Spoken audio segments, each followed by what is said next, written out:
When General John Burgoyne commanded his army across the Hudson and on to Albany, he knew that he would at last meet the bulk of the Northern American Army. They waited on the other side, secure in the fortified highlands of Bemis Heights. There were 7,000 of them, under the command of General Horatio Gates, once a major in the British Army, now a supporter of the rebel cause. Subordinate to Gates was General Benedict Arnold. On September 19th, the two great armies met.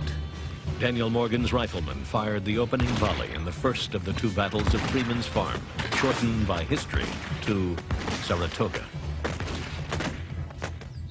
There was a lot of propaganda associated with the American riflemen. The British feared them as the greatest widowmakers in North America. The spiraled grooves in the rifle's barrel gave bullets an aerodynamic spin, giving the weapon a much greater range and accuracy than the smooth-bore musket. But because it was designed as a civilian hunting weapon, the rifle did not accept the bayonet. The success of Morgan's troops in the battles of Saratoga was mainly due to the fact that Morgan commanded not only a corps of select riflemen, but also a battalion of light infantry under Henry Dearborn. This light infantry was equipped with muskets and bayonets, and every time that the riflemen got themselves in trouble, which was very frequently, they could run behind this line of Dearborn's battalion of light infantry and get themselves saved from being driven off the field. Both armies seemed determined to conquer or die, one continual blaze without any intermission till dark, when by consent of both parties, it ceased. General John Glover. The first battle of Freeman's Farm cost Burgoyne 600 men. The rebel army lost half as many. British Lieutenant Thomas Anbury helped bury the bodies of his comrades. No other distinction is paid to officer or soldier than that the officers are put in a hole by themselves. Our army abounded with young officers, and in the course of this unpleasant duty, 3 of the 20th Regiment were interred together, the age of the eldest not exceeding 17. Lieutenant Thomas Anbury. Now Burgoyne waited, hanging his hopes on a further correspondence he had just received from Henry Clinton. If you think 2,000 men can assist you effectually, I will make a push at Fort Montgomery in about 10 days. I expect reinforcements every day. Sir Henry Clinton, letter of September 12th. Burgoyne's Indian allies and many of his German mercenaries were deserting him. Supplies were short. Food was scarce. His men were sick. At no time did the Jews await the coming of the Messiah with greater expectancy than we awaited the coming of General Clinton, a German soldier at Freeman's Farm. Gates tried to anticipate Burgoyne's next move. Perhaps his despair may dictate to him to risk all upon one throw. He is an old gamester and in his time has seen many chances. General Horatio Gates. Burgoyne struck on October 7th. Again, his men were met by Morgan's sharpshooters. Gates had refused to give Benedict Arnold command of troops. Like so many others, he disliked Arnold's abrasive style and distrusted him.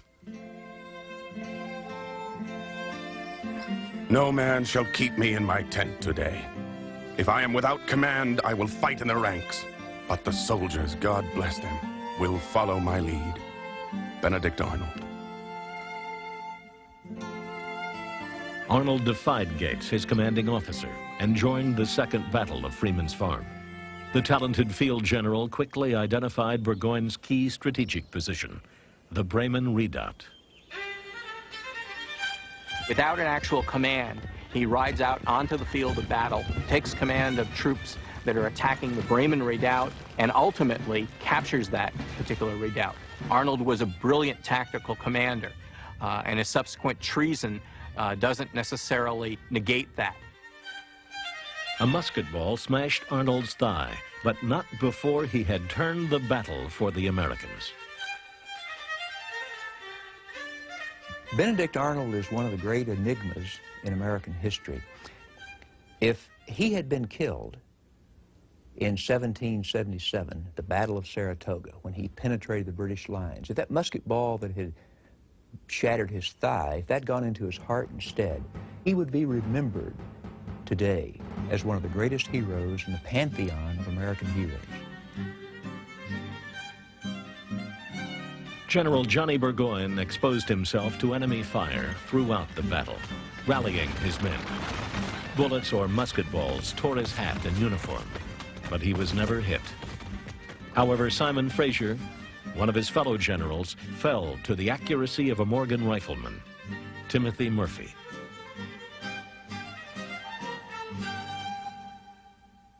General Fraser was the British general who was covering General Burgoyne's retreat.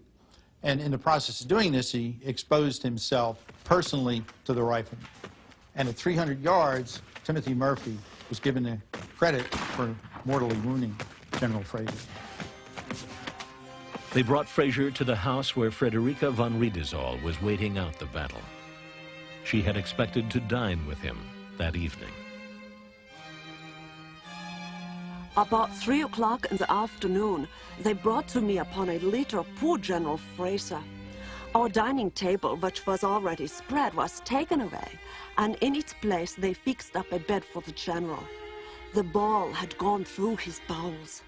I heard him often amidst his groans exclaim, "Oh, fatal ambition, poor General Burgoyne, my poor wife." Madame Frederica von Riedesal. Fraser died the next morning at 8 o'clock. He was one of 600 men from Burgoyne's army who had been killed, wounded, or were missing during the Second Battle of Freeman's Farm. That night, Burgoyne began his retreat. For the next several days, the Americans hounded his limping army. Then, it was over. Our retreat had been cut off. A cessation of hostilities took place, and my husband, who was thoroughly worn out, was able for the first time in a long while to lie down upon a bed. Madame Frederica von Riedesal. Burgoyne surrendered his sword and his army to Gates on October 17th, 1777. When the two men met, General Johnny said, "The fortune of war, General Gates, has made me your prisoner." Then they and the other principal officers retired to Gates' tent to dine on meats and New England rum. General Benedict Arnold was absent, recuperating from his leg wound. The next time he would see battle, he would be on the side of the British. You'd have to say that Saratoga was Arnold's high watermark. It was the culmination of 3 years of effort on his part, constantly exposing himself in battle, of courageous efforts from his march up the Kennebec, the seizure of Ticonderoga, his fighting, his work on Champlain, all of that, it culminated in his final take-charge effort that sealed the defeat of Burgoyne and led to Burgoyne's surrender, which led to the French coming in the war, which inevitably led to the eventual British defeat.